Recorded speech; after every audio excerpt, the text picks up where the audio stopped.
Hello guys, and today we continue our Russian geography lessons, and together with Ukrainian drones we will travel to Engels, Saratov, Bryansk, Rostov, Volgograd and many more locations within the Russian Federation where Ukrainian drones successfully demilitarized important objects, starting from the strategic for the collapsing Russian economy oil refineries and finishing with the helicopter plant.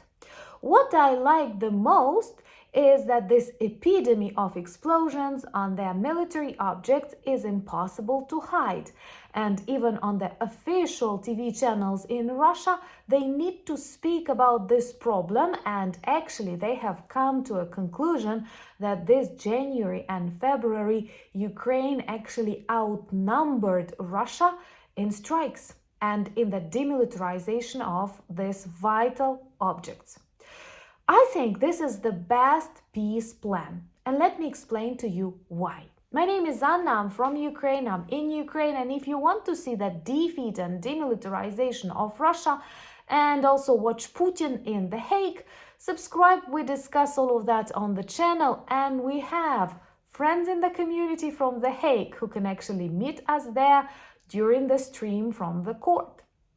And let's start with my favorite demilitarized object, and that is a Saratov oil refinery. Yes, again, one of the largest in Russia, capable of producing 7 million tons per year, is paralyzed again. This oil refinery produces 20 different types of oil products, and you know that it's much better to sell oil products than raw oil itself, because they are higher in price. But with this pace of the destruction, explosion, and someone smoking on the Russian oil refineries, they will run out, not of oil products, but of refineries themselves. And most importantly, this is also an illustration that they literally cannot protect their objects. Russian air defense is not working. They don't have enough of the systems, and all of them are moved either to protect the Kremlin Goblin in many of his bunkers, or closer to the front lines where Russians also cannot do anything, especially in the Crimea where we keep destroying them. So, Russia is totally vulnerable, and people start asking questions, and you can hear ideas that this oil refining industry should develop their own private armies to protect, because the regular Russian army is not able to protect Russia. We clearly see that in Kursk. Even regular North Korean army together with the Russian army is not capable to do that. But Russians officially talk about the need to launch new kind of armies because they see how ineffective their own state army is. And now I can imagine soon them having, like, I don't know, oil refining industry army, military factories with their armies, I don't know, banks and their armies, but they won't help from the collapse. And this is very, very illustrative of the state of the Russian military, and I don't know why so many strong global leaders close their eyes on this weakness. Another important target visited by Ukrainian drones tonight was an airbase in Engels. We don't like this name because, first of all, it is in honor of one of the forefathers of the communism, and in Russia they still name cities like that because they are still a communist country. That's BS that they have these traditional values and so on. Russia is a chaos, a kaleidoscope of everything you can find on a garbage, like, it has a lot of different stuff, but it does not make it a good dish or a good thing. A nice metaphor, by the way. In Engels, they have a lot of bombers that they can send to Ukraine to destroy our cities, schools, and hospitals. And I guess tomorrow we will have satellite images and we'll be able to see more. But Russian population is good at sharing secret information, so certainly there were explosions. and hopefully destructions. Subscribe to see the defeat of the evil Russian Empire and also to demonstrate your solidarity with Ukraine. We need that in these challenging times, and consider liking the video if you like.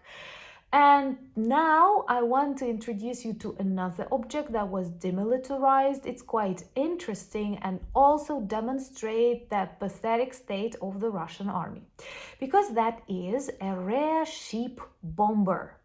I was trying to find a direct translation, but I failed. Maybe you will give me an idea in the comments. But it is a special bombing system that is used on ships to fight against submarines, torpedoes, and so on. Ukrainian drones have destroyed such system, Smerch, but they destroyed it in the forest. And here comes a question. What was this system designed for marine battles, designed for ships, doing in the forest?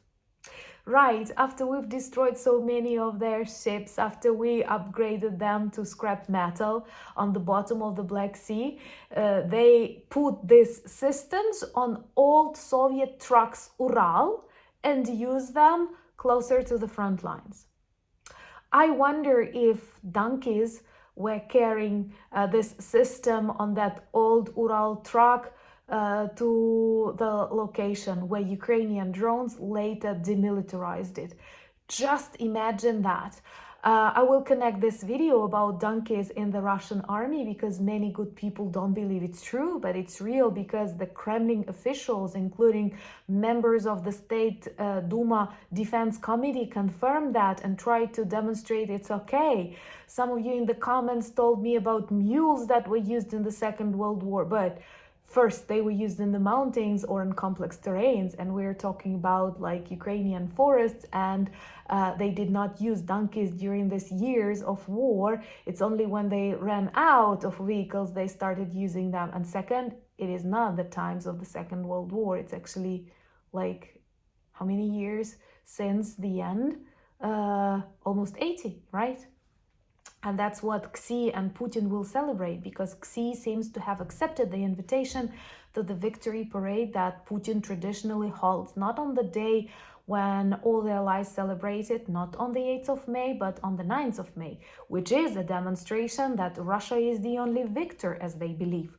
This is BS. And another oil refinery that was visited, actually an oil depot. I know it's smaller, but it still works and the explosions are loud. And most importantly, this is an oil needed for the Russian army, because this one was visited in Rostov, really close to the front lines. And also, an important update is that Ukrainian drones managed to visit a Russian helicopter plant. It did not result in its total destruction, which is a failure so far, but it's important that we can target such objects, we can travel with our drones, and if we did not accomplish the mission today, we can accomplish that mission tomorrow, and we will have another Russian geography lesson. And another strategic object that is connected closely to oil refineries and oil depots was targeted in Volgograd, and that is an oil pipeline. And tonight, Ukrainian drones were also working on the customs in Bryansk. These are non-working customs because they connected Ukraine and Russia, and they were using them for logistics, so 2 more points neutralized. And here we come to the important conclusion. At this moment, after 3 years of the full-scale war in the very chaotic world, when Russia claimed to be the second strongest army in the world, when they were trying to depict us as non-existing army, we are able not just to fight back, but to strike Russia almost at the same level than Russia does. And we are a country that was severely demilitarized, that was greatly betrayed with Budapest Memorandum. We are a country much smaller than Russia because, come on, most of you come from the countries that are much smaller than Russia, and I personally believe it's totally okay. And only when the Russian Federation will collapse, many new countries will appear, and I believe they will be democratic. They have all the chances. Why do you always, not you, but I mean lots of people, they always imagine the collapse of the Russian Federation as the geopolitical catastrophe? No, this is a geopolitical chance. And this does not mean that crazy Chechen leader like Kadyrov will have access to nuclear weapons. Kadyrov will disappear together with Putin the moment the system collapses. And we are working on that together with Ukraine aid operations, and I'm asking once again to support Ukrainian paratroopers, connecting the link so you can join the campaign. Every kind of support matters. Join me on Instagram, X, Threads, Discord, and Blue Sky.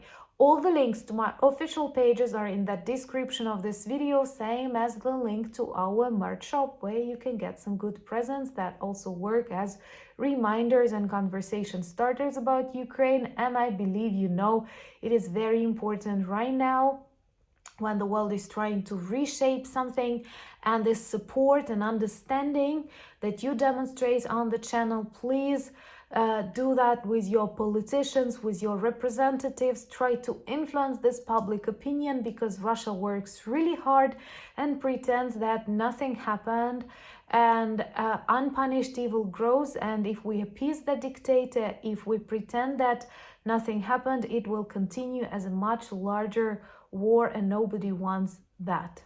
Thank you for buying me coffees, becoming my patrons and sponsors of the channel, but most importantly, thank you that you are friends of mine and of Ukraine. Slava Ukraini!